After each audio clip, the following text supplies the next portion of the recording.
Subang tentang tuntutan pembebasan wartawan FNN Edi Mulyadi, pejuang dan pembela umat martir gerakan dakwah Islam. Kritikan wartawan FNN Edi Mulyadi soal proyek IKN semakin terbukti. Selain mundurnya Sopeng sebagai investor proyek, sejumlah suku asli Kalimantan juga khawatir masa depan tanah adat mereka yang terdapat proyek IKN.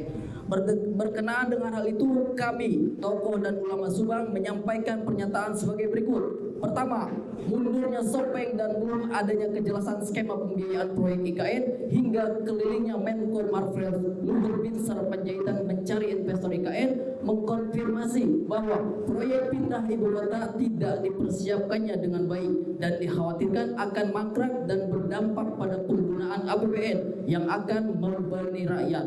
Kondisi ini juga mengkonfirmasi kritik wartawan FNN Edi Mulyadi dalam penyampaian pernyataan pada tanggal 17 Januari 2022 yang melalui di mana proyek IKN sebenarnya tidak ada urgensinya, membebani APBN dan membebani rakyat, merusak lingkungan dan ancaman bencana alam, menimbulkan konflik agraria, mengancam kedaulatan negara dan hanya akan menguntungkan oligarki. Kedua, beredarnya kabar seorang warga Kalimantan bernama Yati Dahlia dari suku Balik Pasir, warga asli Kabupaten Panajam Pasir Utara, Kalimantan Timur, yang kecewa ketika melihat lahan rumahnya tiba-tiba dipasangi patok untuk pembangunan proyek ibu kota negara atau IKN Nusantara, mengkonfirmasi bahwa kritikan yang disampaikan oleh wartawan FNN Edi Mulyadi pada proyek IKN bukan karena motif dan tujuan untuk merendahkan warga Kalimantan melalui ungkapan tempat jin buang anak, melainkan justru menunjuk wartawan Edi Mulyadi peduli dan khawatir akan masa depan warga Kalimantan, khususnya yang tinggal di sekitar area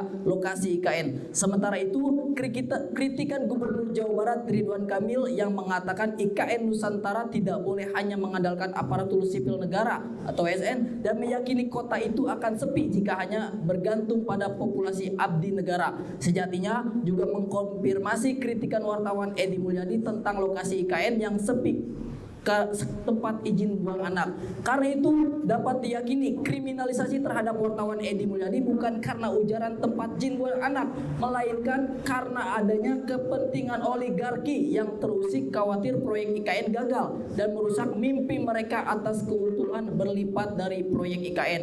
Dan yang ketiga, wartawan Edi Mulyadi adalah pejuang dan pembela umat, martir gerakan dakwah Islam. Karena itu kami menghimbau kepada segenap ulama, advokat, akademisi, praktisi, pengusaha, birokrat, politisi, pemuda, mahasiswa dan kepada segenap umat Islam seluruhnya agar memberikan pembelaan dan dukungan kepada wartawan FNN Edi Mulyadi. Hasbunallah wa ni'mal wakil, ni'mal maula wa ni'man nasir. Demikian pernyataan disampaikan Subang 26 Mei 2022 tertanda ulama dan tokoh Subang. Takbir! Allah!